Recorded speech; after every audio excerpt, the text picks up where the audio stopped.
మొన్న జరిగిన సర్పంచ్ ఎన్నికల్లో విలక్షణమైన తీర్పు ప్రజలు ఇచ్చిండ్రు. 66% ఆశీర్వదించి నెంబర్ 1గా నిలబెట్టిండ్రు.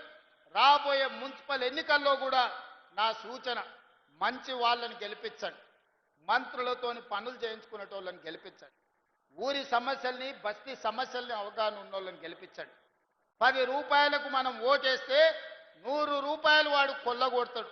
అందుకే మనమంటే ఇష్టపడేటోడు మన సమస్యల్ని పరిష్కరించటోని గెలిపించండి. నేను వాళ్ళని గెలిపించండి వీళ్ళని గెలిపించండి అని అనట్లేదు. ప్రజల ప్రభుత్వంతో కలిసి పనిచేసేటోళ్ళని గెలిపిస్తే మన ప్రాంత సమస్యలు పరిష్కారం అవుతాయి. తొందరలోనే మున్సిపల్ ఎన్నికలు జరుగుతున్నాయని టీవీలలో పేపర్లలో వస్తుంది. మున్సిపల్ ఎన్నికలు వచ్చినప్పుడు మంచోన్ని గెలిపించుకోండి, మనోన్ని గెలిపించుకోండి, మంచిగా మీ సమస్యల్ని పరిష్కరించేటోని గెలిపించుకోండి. అప్పుడే మీ ప్రాంతాలకు అభివృద్ధి జరుగుతుంది.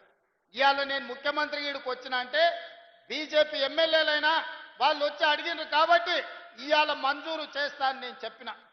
వాళ్ళు ఈ సభకు రాకుండా, ఈ సభలో అడగకుండా మీ సమస్యలు ప్రస్తావించకపోతే మీకు అన్యాయం జరిగి ఉండేది కదా.